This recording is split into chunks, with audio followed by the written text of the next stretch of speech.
Hello and welcome to the Discriminating Gamer, the board game review show that speaks Japanese. Watashi wo koregaosun to moshimasu. That's right, ladies and gentlemen, today we're going to go ahead and take a look at Rising Sun from CMON.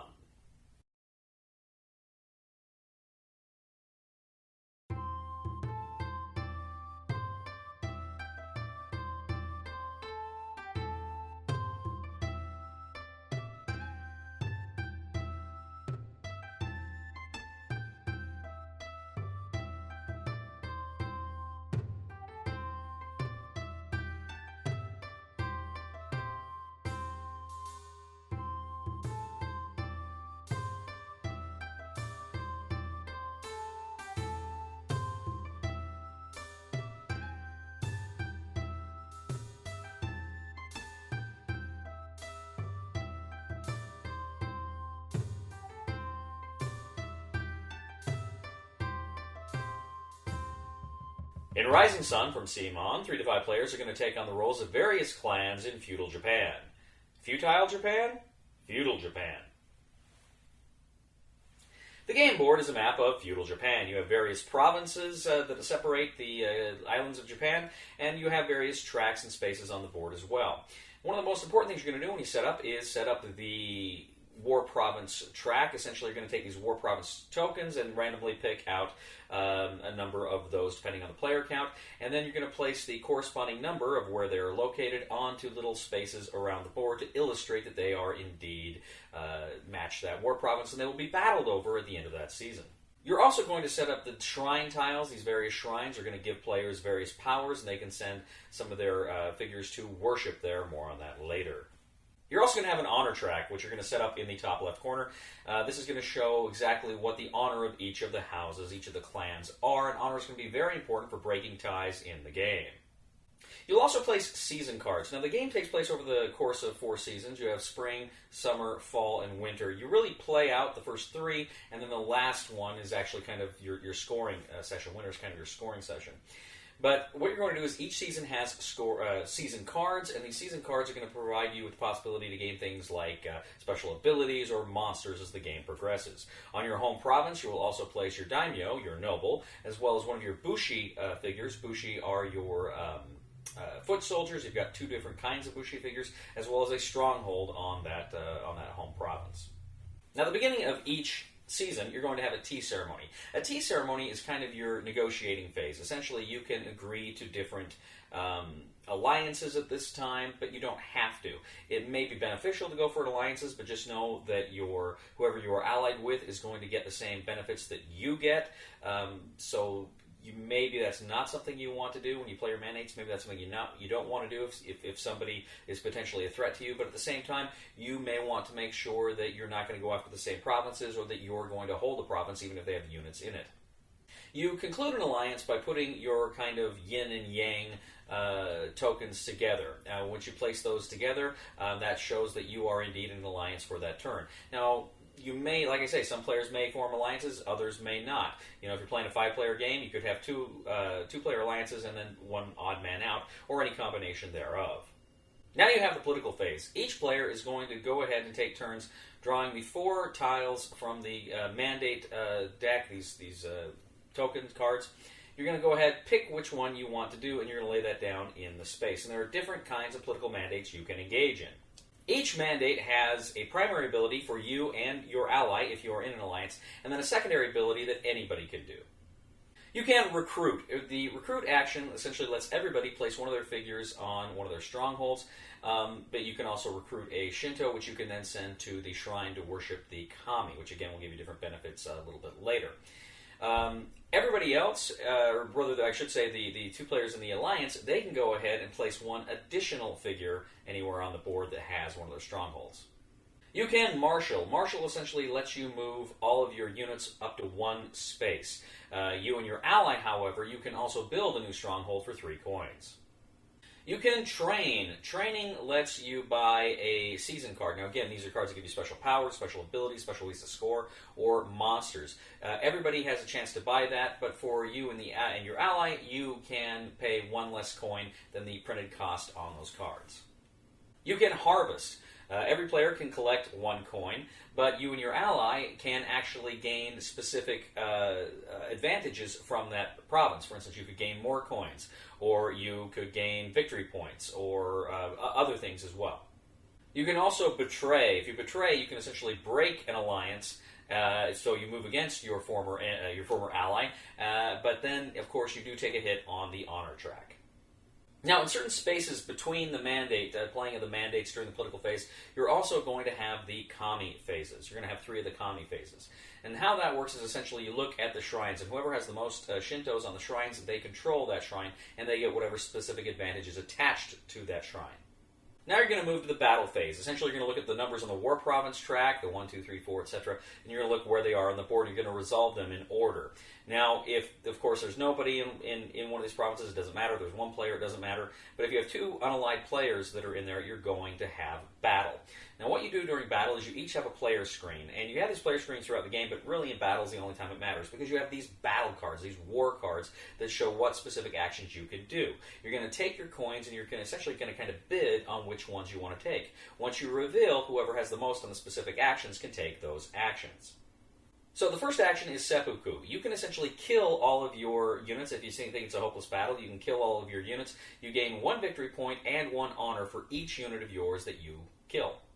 You can take a hostage. Essentially, you take 1 of their units, which you will return at the end of the phase and get a coin for.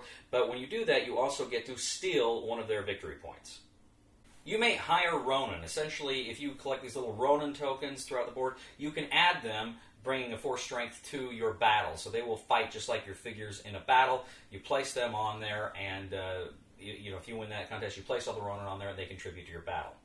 Now, once you go ahead and you consider the battle, you look at it, and again, you're just adding, your Bushi is worth 1. I believe your Diamyo is worth 1. Maybe some of the monsters are worth more. But essentially, it's a numbers game. Whoever has the most force strength there is going to win when you factor in some of these things like Ronin and some of these other things. Then you determine who the winner of the battle is. But it's not over yet, because you may have picked the Imperial Poets action as part of your war selection there. If you selected the Imperial Poets, you gain 1 victory point for each of your units that was killed. Now, the losers have to discard their coins. If you won, the coins you used, you actually have to distribute evenly among whatever opponents you were fighting. If you just won, you just give them the coins. Otherwise, you'd have to distribute the coins. So it's a weird way of kind of keeping the coins in circulation. At the end of the season, you do some house cleaning, you reshuffle the mandates, you pick new war provinces, and you return some of your money to the bank, and you're going to get your new seasonal income. So in that winter season, that is, of course, is your scoring season. You play through the first 3 seasons, you get to winter, you do scoring. You look at your score on the board, you look and see if any of your seasonal cards maybe give you some scoring advantages, anything else that might give you victory points, and then, of course, you look to make sure there's no ties. Again, if you've got ties, the honor track is going to break all ties in the game.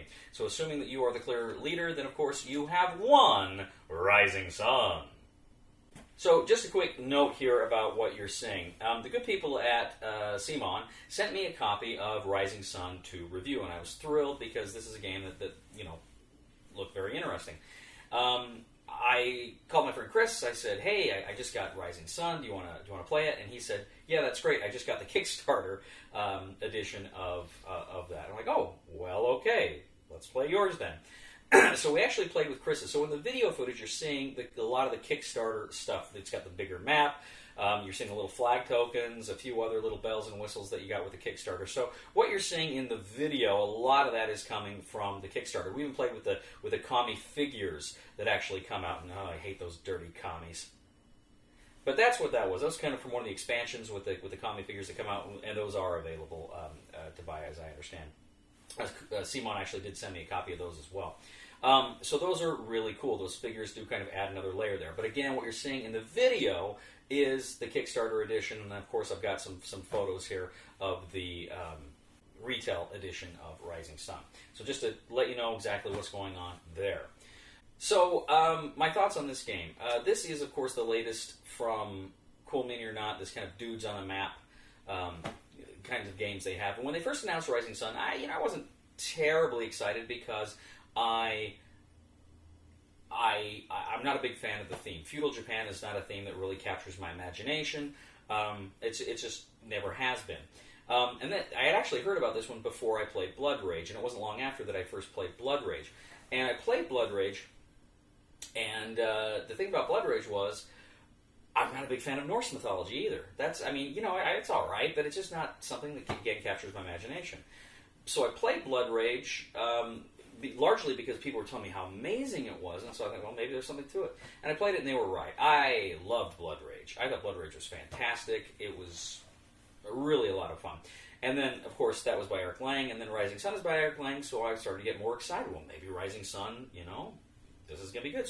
So despite the theme not being one of my favorites, I got really excited for this game. And then again, I just heard so many good things about it. And I played it, and we played it the other night. And we initially went through, and we got a few little things wrong, but the more we played, the more we got into it. But this is really cool. This is cool. It took us a while to get there because some of the things I think weren't as intuitive as I was expecting them to be. And as they became clear, and some of that was too, we didn't give a deep enough reading of the rulebook. There were a few little things we weren't playing right.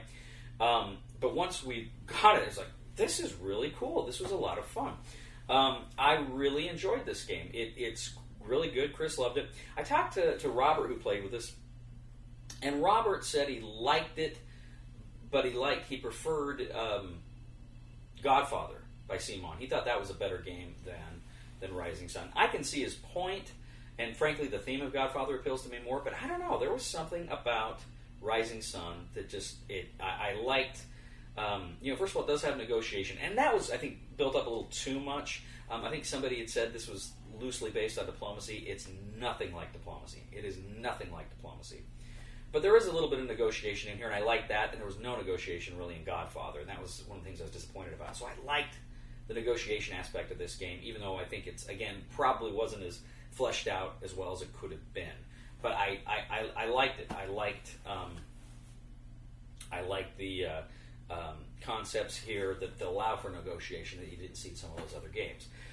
It was really a lot of fun. I recently did my top 5 CMON games of all time, and I'll tell you right now, Queen's Necklace, which was my number 5, probably would have been kicked out, and this would be on that list. I'm not sure where yet. I still got to play this one some more, but my gut's telling me I still like Blood Rage a hair better than this one. But for me, I think I like this one better than probably Godfather and Richard the Lionheart. Zombicide Black Plague still number 1. Sorry, it just is for me. I realize it's not everybody's cup of tea, but I really like that. But Rising Sun just brings some really good choices. Do I want to enter into an alliance? Do I want to help somebody else that I'm not threatened by? But what if I am threatened by them? Should I enter into the alliance? Because I'm going to get advantages too. That's one of the things you're really considering here. And then the battles are actually really cool, where you're trying to decide, well, you're trying to outguess the other guy. Where are they going to put their coins? Or should I put more coins there to counter it? Is it that important? Or should I try to do something else? The battle system here is really cool and interesting, and I really like that. Normally I'm not a fan of simply deterministic combat numbers games. It's not my favorite. I like a little bit of chance. But here, where you don't know what each other is going to put down, and there's kind of this bluffing. It kind of reminded me a little bit of the Game of Thrones, the board game combat where you're playing the cards. It is a numbers game, but you play cards to mitigate it, and that's what I like, is the mitigation of just a straight deterministic combat. I really got a kick out of that. So, no-brainer for the discriminating gamer. Rising Sun, in my opinion, is a winner. I highly recommend that you buy it. Thank you once again for joining us today on The Discriminating Gamer. As always, we ask you to please leave a comment for us on YouTube, on Board Game Geek, on our Facebook page, or on thediscriminatinggamer.com. We ask you to please like us on Facebook, subscribe to us on YouTube, and follow us on Twitter. We are The Discriminating Gamer. And ladies and gentlemen, Rising Sun was created by Eric Lang, who made The Godfather, Blood Rage, a lot of other great games. And I've often wondered if Eric Lang is related to Ted Lange, Isaac from The Love Boat. Because Eric Lang makes some great games, and Ted Lange made some great TV characters.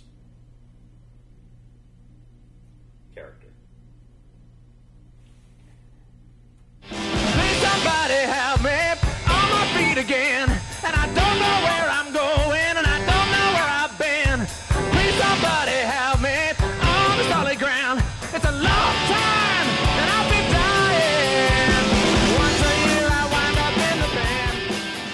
No, let's do Zombicide. I just just bought all these. I got this instead of a car payment this month. Let's do zombie side. You know what? We're doing zombie side.